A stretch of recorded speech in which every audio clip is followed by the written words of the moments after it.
Bismillahirrahmanirrahim. Assalamualaikum warahmatullahi wabarakatuh. Alhamdulillahirabbil alamin wassalatu wassalamu ala asrofil anbiya'i wal mursalin wa ala alihi wa sahbihi ajmain amma. Alhamdulillah teman-teman, pada kesempatan kali ini kami dari kelompok 1 akan presentasi kembali dengan judul Belajar dan Bermain pada Literasi Anak Usia Dini. Saya Desi Robiatus Saadah dan ada rekan saya Asri Mariana, Ermayanti, dan Erup Ika. Adapun pembahasan yang akan kita bahas diantaranya ada definisi bahasa dan literasi, yang kedua konsep bahasa dan literasi anak usia dini, yang ketiga perkembangan bahasa dan literasi. Yang pertama yang akan saya bahas mengenai definisi bahasa dan literasi. Bahasa merupakan kemampuan berkomunikasi dengan menyampaikan serangkaian simbol untuk berpikir dan berinteraksi dengan orang lain menurut Senawat dan Prancis pada tahun 2007. Sedangkan literasi secara sederhana diartikan sebagai kemampuan untuk membaca, menulis, dan berhitung. Bagi orang dewasa yang buta aksara, kecakapan literasi tidak hanya sekedar dapat membaca, menulis, dan berhitung, akan tetapi lebih menekankan fungsi dalam kehidupan sehari-hari menurut Archer pada tahun 1996. Konsep bahasa dan literasi anak usia dini. Bahasa sebagai alat komunikasi di mana seorang dapat menjelaskan pikiran, perasaan, dan kehendak seseorang kepada orang lain. Dengan demikian, kemampuan bahasa yang baik, anak diharapkan dapat bersosialisasi dengan orang lain. Bahasa juga dapat membantu untuk mengekspresikan idenya.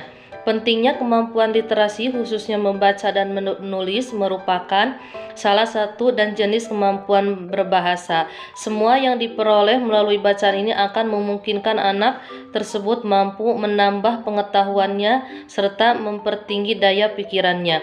Menurut Ehri dan Mr. Komik, belajar adalah bagian yang sesungguhnya dari perkembangan baca tulis. Mencermati kondisi pembelajaran literasi khususnya membaca dan menulis huruf di taman kanak-kanak dapat dilakukan salah satunya menggunakan puzzle huruf. Diharapkan dapat mengubah suasana pembelajaran bermain sambil belajar ke arah yang lebih memungkinkan anak untuk kegiatan yang menyenangkan dan pengetahuan yang bermakna. Bismillahirrahmanirrahim. Assalamualaikum warahmatullahi wabarakatuh. Saya Asri Mariana akan melanjutkan pembahasan selanjutnya, yaitu mengenai perkembangan bahasa dan literasi pada anak. Perkembangan bahasa dan literasi pada anak terjadi sejak lahir dan berkesinambungan.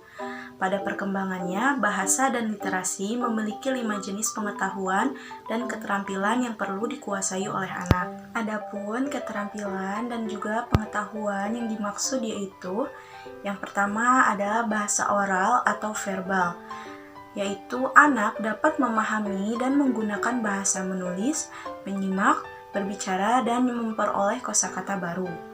Kemudian yang kedua yaitu print awareness, atau anak mengenal fungsi simbol tercetak seperti kata, kalimat, dan gambar, serta memahami maknanya.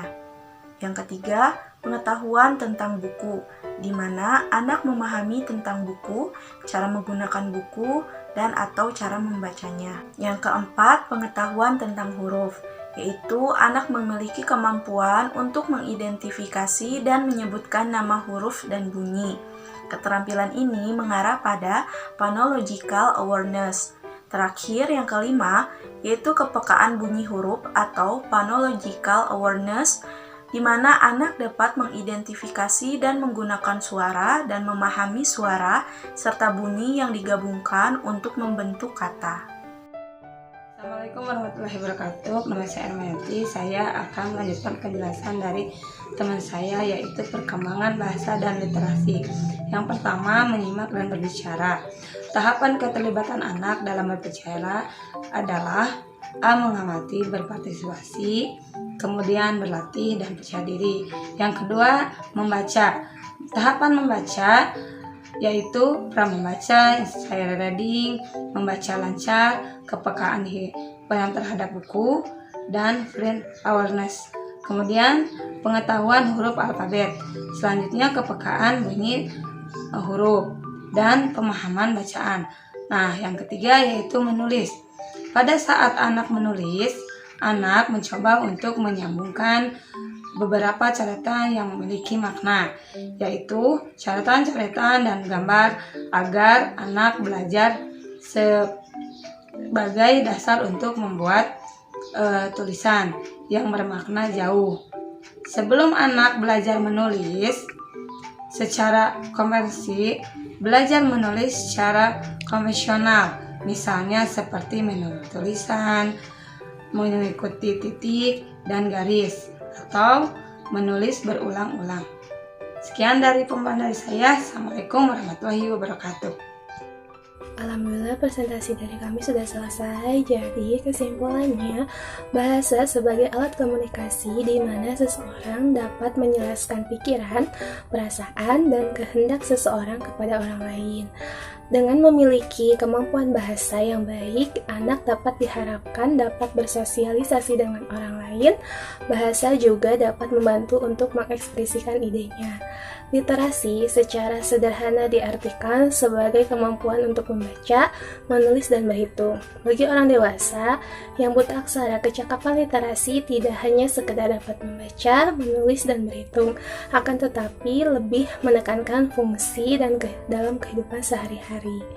Melalui kegiatan bermain, proses belajar dapat dilakukan.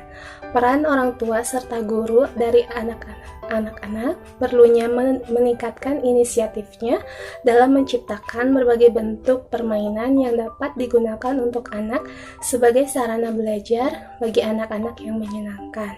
Cukup sekian dari kami, kurang lebihnya mohon maaf. Wassalamualaikum warahmatullahi wabarakatuh.